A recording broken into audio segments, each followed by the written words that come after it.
Welcome to Real Estate Coaching Radio, starring award-winning real estate coaches and #1 international best-selling authors, Tim and Julie Harris.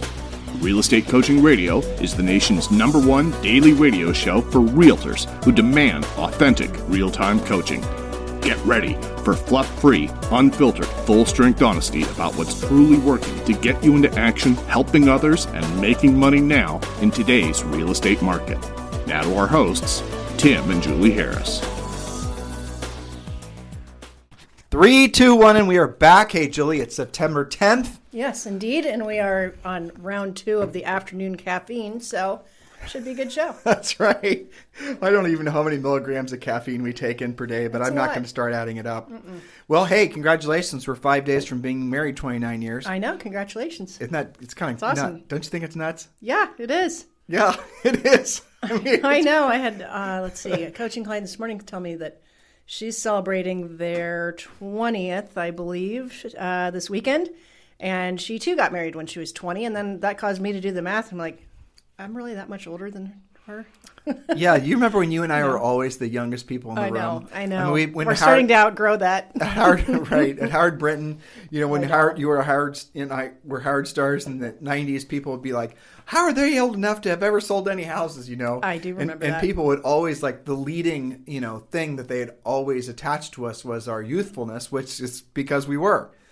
True. And because we looked like kids when we weren't necessarily children anymore. That's right. Yeah. You especially. Yeah, that is true. Me especially. But here's the funny part of all of it. Now, it's very rare that we're not one of the older people in the room, and I kind of like it. That's true. Yeah, I do. So listen, guys, we have so much to celebrate that's going on in the industry right now. I hope you're really paying attention to the things that we're passing along to all of you.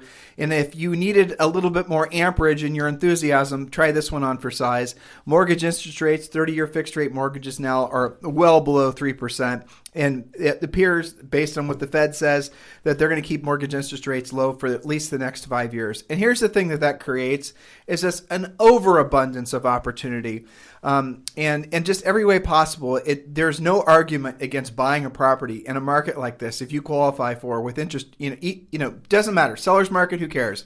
Because at the end of the day, even if you're overpaying slightly based on, just historical trends, it doesn't matter if you're getting the money to borrow the house at such a ridiculously low rate. And here's the reason why, ultimately.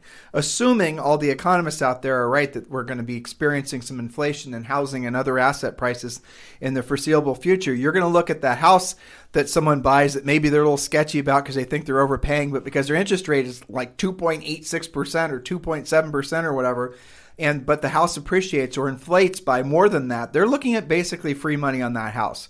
So it's kind of a bizarre time, frankly, in real estate, because the purchase price matters almost less than the cost of the money, assuming one is borrowing, which does even add even more confusion to the whole thing. Julie and I have been long-term, essentially literally for decades, believers in basically carrying no debt and paying off mortgages and doing the whole thing. But I have to say, we even talk about that in our best-selling book, Harris Rules. Because guess what? If your overhead is low and you have, all your stuff paid for, you really the financial burdens that people will experience when the market changes aren't really your problem. Well, so that sounds like it's a good sound footing for our theory on paying your debt off, the Dave Ramsey approach to life. But if you can borrow money at that low of a rate, where the payment on a nice house is going to be less than what an equivalent rent would be, you'd be crazy to pay cash for it.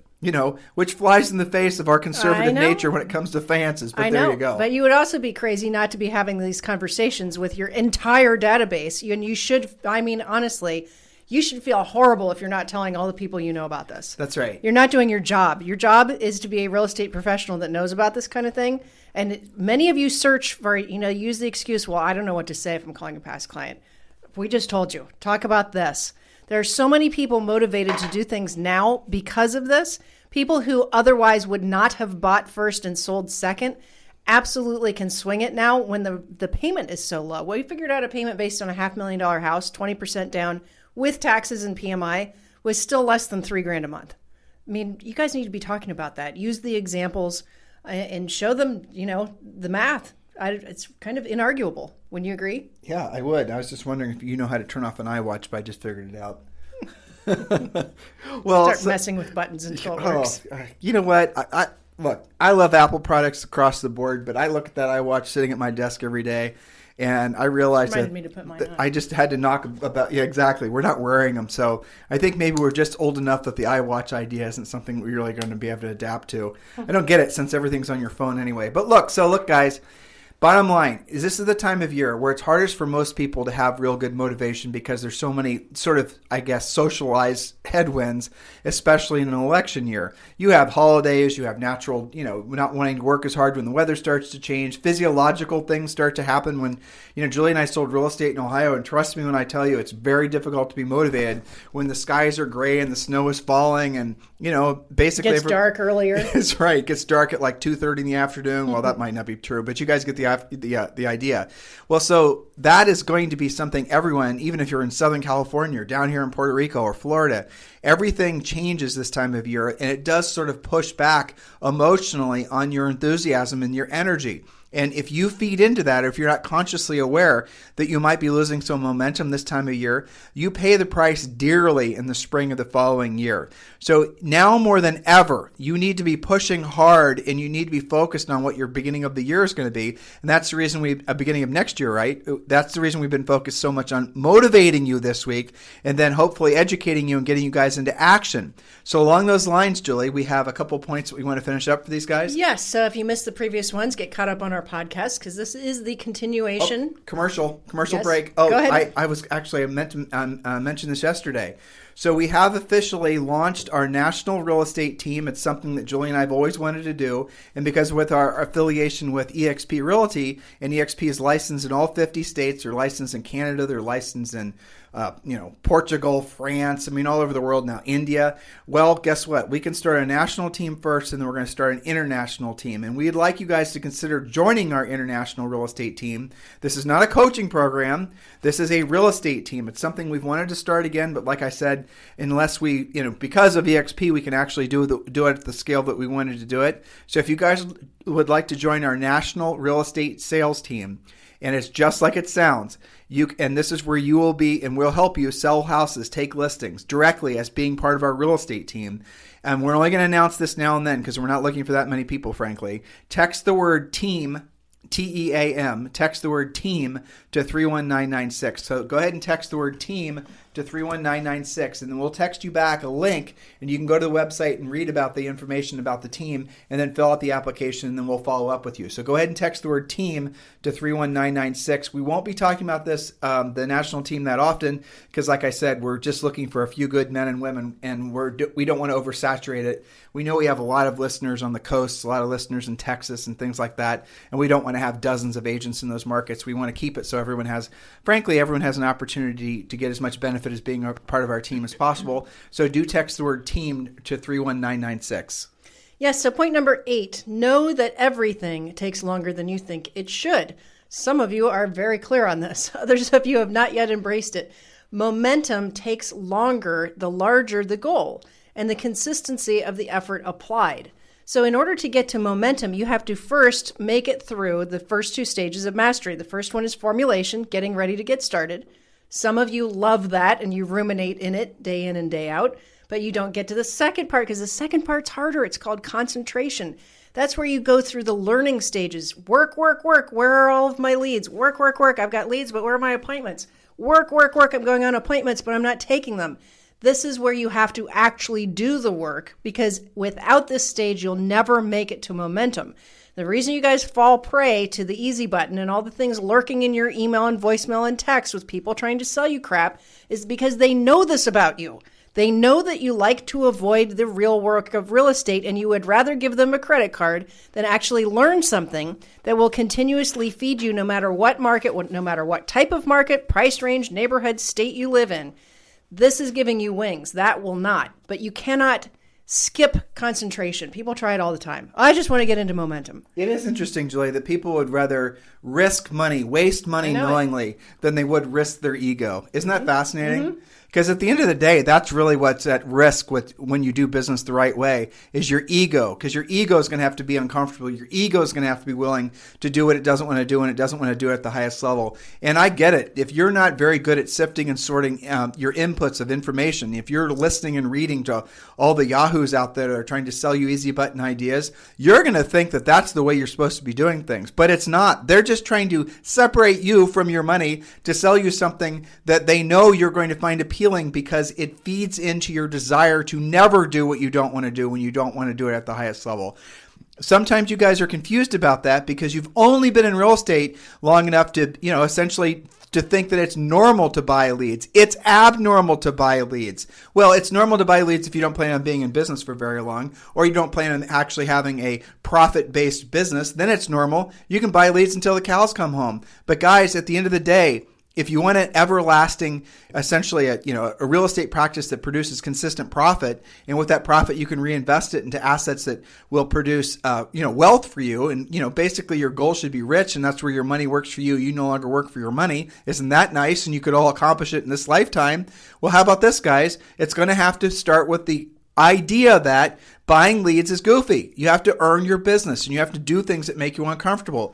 So the litmus test or the filter you should be running everything through when you're thinking about buying something is, are you buying this because it's going to basically solve a problem that you know should be solved through doing real work? In other words, are they trying to solve a problem, usually lead generation, have you noticed that, that's supposed to replace doing the real work? Is buying the lead or buying the leads from this particular source supposed to be an avoidance of doing the real work, which in our case would be learning how to actually be a proactive lead generator? Yeah, and you guys, there's so many different levels that you are tempted by on this. When you say, well, maybe I'll just have a VA do my lead follow-up, or maybe they can prospect for me. That's still avoiding the real work. And you know what's worse, Tim, with the whole buying leads thing? I've seen agents that, because they don't know that there's another way, and because the quality of and quantity of the leads are so crappy, and they're not even your leads, everybody's got the same leads, they actually start to believe that real estate is harder than it is. That's right. Because they've had to talk to so many people and get so much rejection from that and have it not work out. Because the quality of the leads, you're oftentimes not talking to people ready to do anything right away. So you throw them in your drip system and pray to the real estate gods. And because that doesn't work, you convince yourself. Right. Dripping does not work. Dripping That's doesn't gross. work. People It's don't disgusting. like. Do you want to be dripped on, folks? No, definitely not. Especially, this is why we have masks now.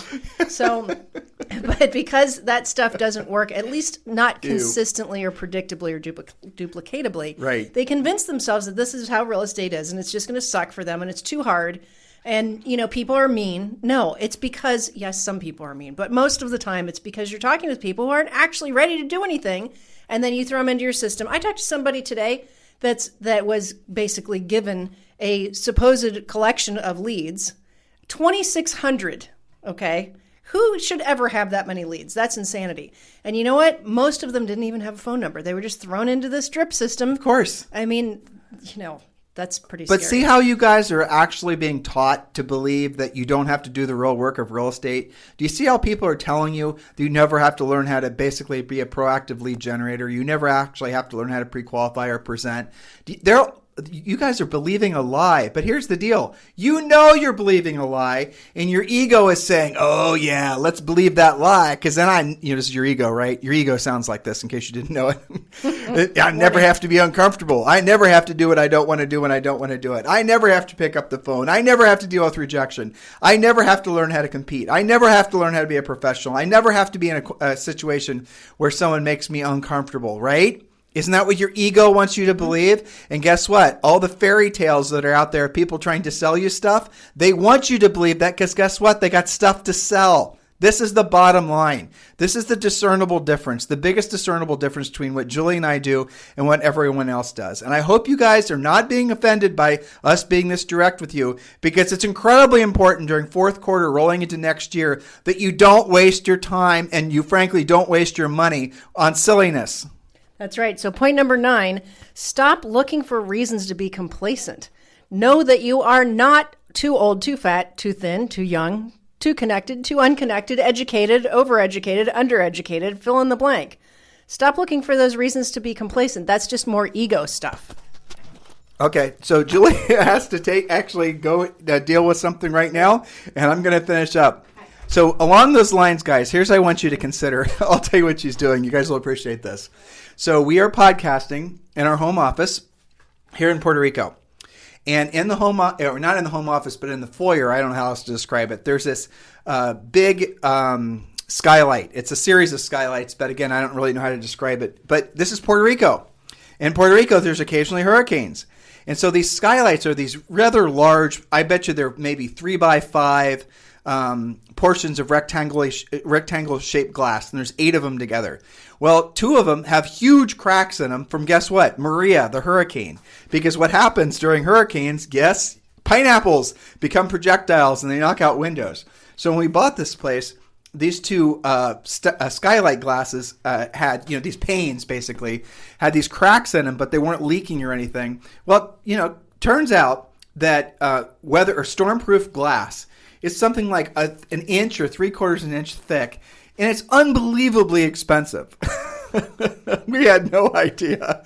So anyway, they're coming out right now to measure for replacement of said panes for fear that there might be another hurricane, which inevitably there will be because we live in Hurricane Alley down here in Puerto Rico. And in that case, then obviously another pineapple hitting in their inopportune spot, we could then be dealing with an internal rainstorm, which we don't want to have. So such is the way, living in paradise, I guess. So guys, look, here's the bottom line with regards to what we're trying to teach you in as far as motivation and whatnot. True motivation doesn't come from you waiting to feel inspired because you have a certain feeling, right? The epiphany that all of us, how often do you actually have that aha moment or the epiphany? It happens incredibly rare. And the other thing is like so many of you won't take action until you feel a certain level of being inspired. You wait for external motivation. Everyone loves somebody that can motivate them. You guys accuse us of being motivational, which I appreciate. But we don't try to motivate you. We try to get you into action because we know ultimately that where you're going to get the motivation isn't from, like you're going to get a little caffeine shot from Julie and I of motivation. But that's not really what you need. What you need is the motivation that comes from long periods of doing what you don't want to do when you don't want to do it at the highest level. Now, Julie was giving you guys the example of getting ready to get started and actually not following through or not staying the course long enough. Everything worth having in life takes a lot longer than you think it should. Anyone who's been on this planet for more than 2 seconds knows that is absolutely true, right? Wouldn't it be great if that wasn't true? But it's definitely true. So here's the thought for you. I want you guys, it's an analogy, a story, if you will. I want you to picture a plane, and you're the pilot of said plane. And the plane is, it's a 767 or something. And your job, obviously, is the pilot. You're the pilot, not the co-pilot. But you as a pilot, still have to make sure everyone's doing their job. The co-pilot is doing his job. Luggage is getting loaded. The food is getting loaded. The passengers are all secure. The whole thing, right? That's your job. So it takes a while to get the plane in gear. Turning around a plane, getting everything clean and loaded, and getting all the mechanics up to snuff, and everything's there. A lot of getting ready to get started. That's what basically happens between flights. Getting ready to get started, not to mention all the time that it took for you to even learn how to fly the plane, which could last a decade. So there's a lot of getting ready to get started that leads up to your ability to take that plane up in the air and reach cruising altitude. But here's what many of you do. You will load the plane, you'll load the fuel, you'll de-ice the plane if you're from Ohio like Julie and I. You'll do all the things necessary to get that passenger plane up in the air. And then you'll start hitting the runway. You'll go to the runway, everything's good, you're clear to take off. And I want you to imagine you're sitting in the pilot's seat. You're looking at all your gauges. Everything looks great. You've made all the right moves. You're on the runway. You're picking up speed. You're picking up momentum. The plane is starting to shake, rumble, and roll. You guys have all experienced that before. So then what happens is that's where most of you guys are. Many of you take a long time to even load the plane, even to the point where you can taxi to the runway. Sometimes it's weeks. Sometimes it's years. You know who I'm talking about. You know what I'm talking about. Once the plane is on the runway, then what happens?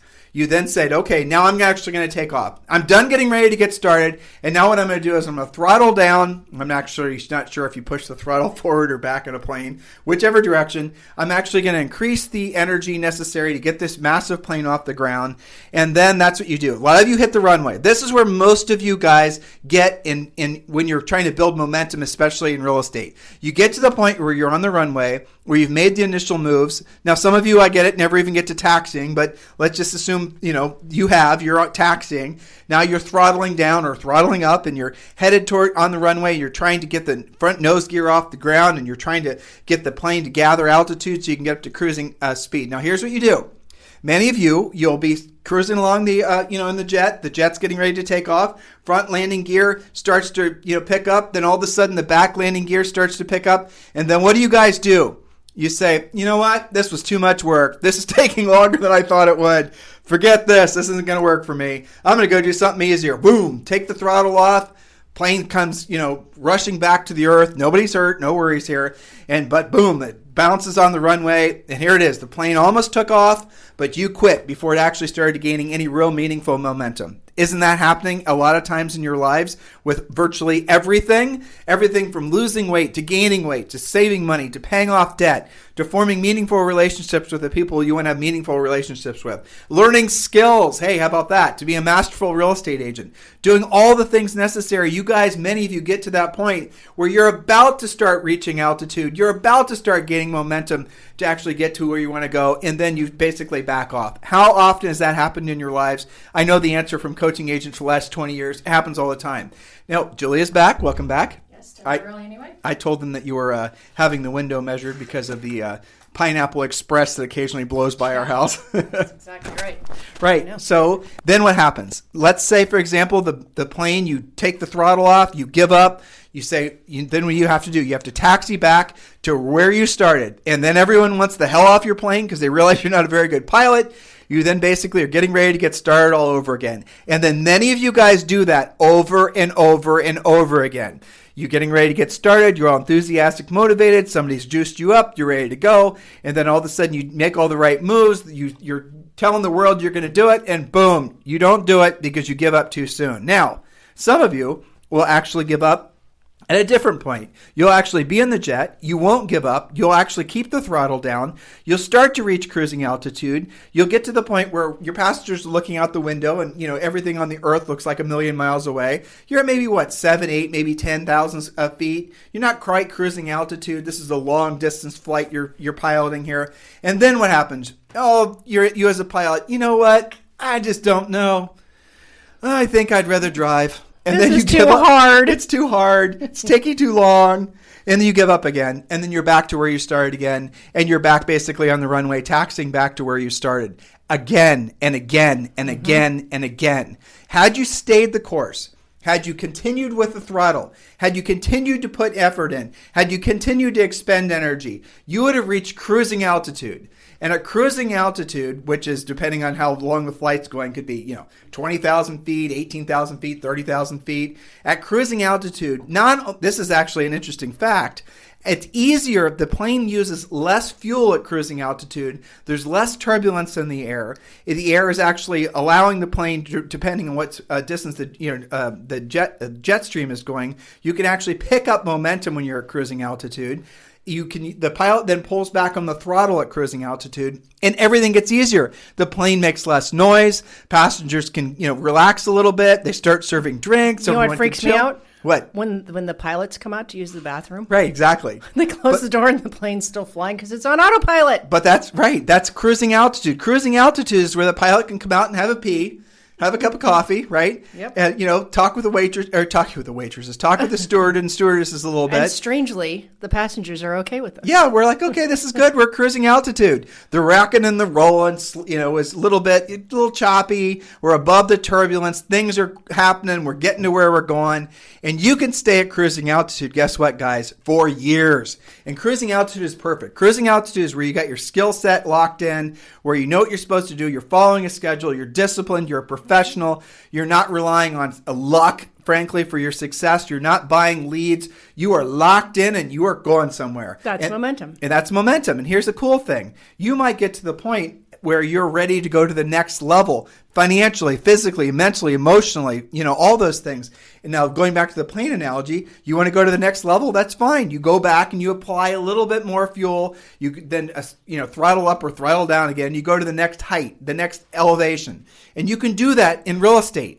You can do that by, for example, maybe you determine because you complete your real estate treasure map, which is one of the first things we teach you to do in our coaching program. Your real estate treasure map, in essence, it determines how many listings you need at all times to meet or exceed all your financial expectations. It might be 5 listings, it might be 10 listings, it might be 20 listings. Notice I did not say branding, buying leads, teams, logos, websites. It's listings, number of listings that you need at all times.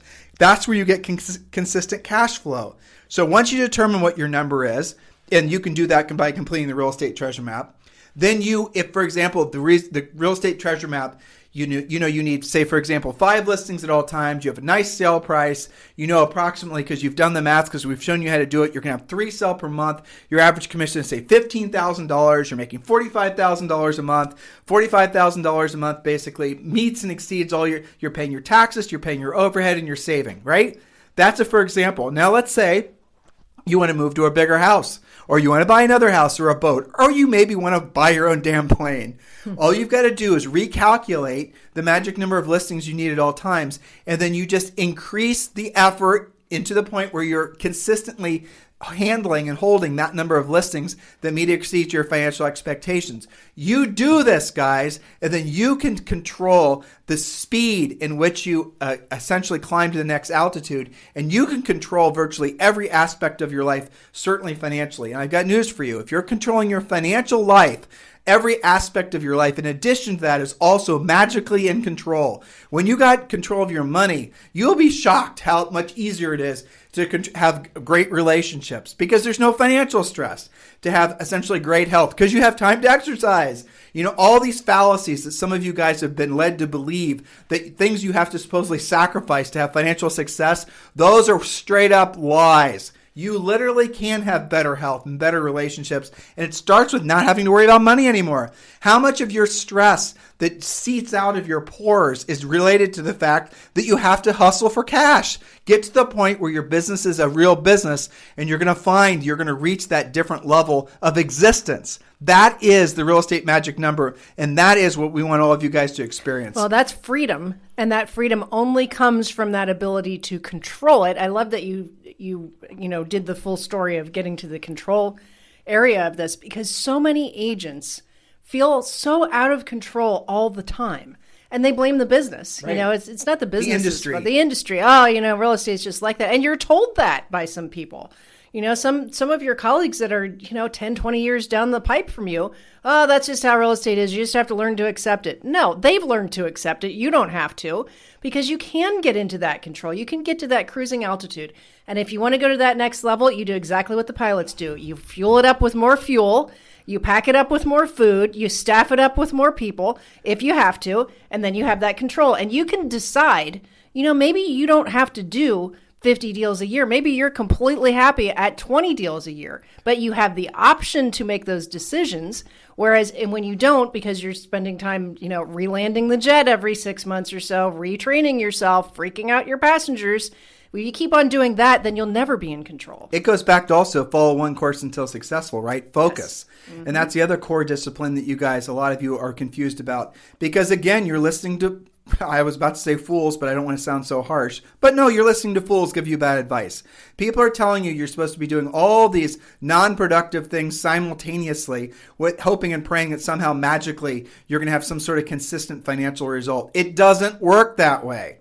It just doesn't. And most of the things that you guys are attracted to, have you noticed, are the things that require no or low skill and virtually no rejection. So in other words, your ego is telling you, you should be looking for the easy button. Your ego is telling you, avoid rejection at all costs. Your ego is giving you really crappy financial advice. Yeah. You want proof? Okay, here's the proof. How old are you? And are you where you wanted to be financially at this point in your life? Raise your hand if you're exactly on track, everything's just right as rain where you wanted to be financially. Chances are nobody, and there's tens of thousands of you that will eventually listen to this show, have your hands raised. Well, guess what? Your closest financial advisor has been your ego, and that It's not qualified. It's not qualified. That person, that ego needs fired because they're telling you It's a hack. They're telling you to do the wrong things, right? So here's the thing I know is true because I've been doing this for so long, is intuitively you know what we're saying is true. Intuitively, you know what Julie and I are telling you when we say in our book, when we say on this podcast, we say in our coaching program. You know what we're telling you is true. And yet, I know that probably maybe 10% of you are actually going to internalize the information we're giving you and do something with the information. I'm not naive to believe that we're going to be able to help all of you or even have any influence on more than maybe if I'm lucky, 50% of you. But I do know that only 10% of you are actually going to take it seriously and do something with the information. I can't change that. I can't because, ultimately it all comes back to you and your willingness to set aside your ego and to basically focus on essentially doing the real work of real estate, doing what you don't want to do when you don't want to do it at the highest level. Julie, any more points? That's what it gets down to. You just have to kind of suck it up, buttercup a little bit for a while and get the skills going and have a little bit more patience with yourself. Don't give up so quickly. Right. And make sure that you're taking advice from people who have, actually sold real estate instead of people who have pretended to. Of course, they wouldn't teach you to do the work if they've never done it. So it does make a difference in your trajectory. It saves you from having to re-land the plane year in and year out and feel like there's something wrong with you. There's nothing wrong with you except perhaps you need to work on your skills. And the thing is, the faster you get working on that, the shorter, the path is. If you can drag it out your whole life if you want to, or you can just drill down and say, you know what? This is the year that I'm getting it together. This is the year that I'm going to learn scripts. I'm going to actually pre-qualify Not people. Year. Don't do it in year. Okay, month. Now. right now. But you're going to actually... So many problems I hear about from coaching clients are because they never pre-qualify anybody. Right. They don't know how to. They don't know how to. It's not occurred to them. Nobody has shared a great script with them. They try to close without having done a presentation. There's so many. There's only maybe 5 or 6 things you've got to really conquer. And we talk about all of them in the Harris Rules book. What to be good at, what to be great at, and your life will change. You'll be at cruising altitude. It's so fun to hear from those clients. You have calls like that all the time too. Not all the time. Where they're like, I wish I did. Yeah, but sometimes. But still, we have plenty of calls where they're like, God, I can't. I had a call with an agent last week. She's like, I can't believe how I have basically no overhead. All of this, and she's having like the biggest quarter ever. Right. She goes, after I pay my taxes, I get to keep all this. I can't believe it. And she's going to have a really great quarter. So anyway, get cracking, get to work, make hay while the sun shines, because now is your time. Education, motivation. Now it's up to you guys to get into action. It all starts on the other side of action. And unfortunately, it's going to start on the action that's going to be required is going to require you doing some ego-crushing activities. And you got to do it. You don't really have a choice. You do have a choice. You could be one of the 85% of all agents that fail within a year and a half. There's a stone cold fact that's really depressing if you ask me. So don't join them, right? Decide that you're not. And if all the gimmicks and all the easy buttons and all the teams and the branding and the buying of leads, if that stuff worked, do you really think we'd have that high of a failure rate? Does that even make sense to you guys? This industry would have that kind of a washout rate if all those easy button gimmick things worked? Of course it makes no sense. And of course what we're telling you is the truth. It's just up to you whether or not you're willing to listen and do something with the information. So guys, listen, if there's ever anything we can do for you, you can always text me at 512-758-0206. 512-758-0206. And if you are interested in joining our national real estate team, I'm probably only going to announce this or talk about this on this podcast. And I probably won't talk about it again for a long time. Just text the word team to 31996. Text the word team to 31996. We're not looking for a whole bunch of agents to join our real estate team. We're only looking for a handful. We are looking for agents in all states. So if that appeals to you, if you want to be part of our relaunch of our real estate team, which is something we've been looking forward to doing, what we could only do through EXP because it's licensed in all 50 states. It's pretty exciting if you ask me. Text the word team to 31996. In the meantime, you guys have a fantastic day, and we'll talk with you on the show tomorrow. This program has been a presentation by Tim and Julie Harris, Real Estate Coaching. For more information on our real estate coaching and training programs, visit our website at timandjulieharris.com. Remember to tune in weekdays at noon for upcoming shows, and until next time, thank you for listening to Real Estate Coaching Radio with Tim and Julie Harris. This podcast is a part of the C-Suite Radio Network. For more top business podcasts, visit c-suiteradio.com.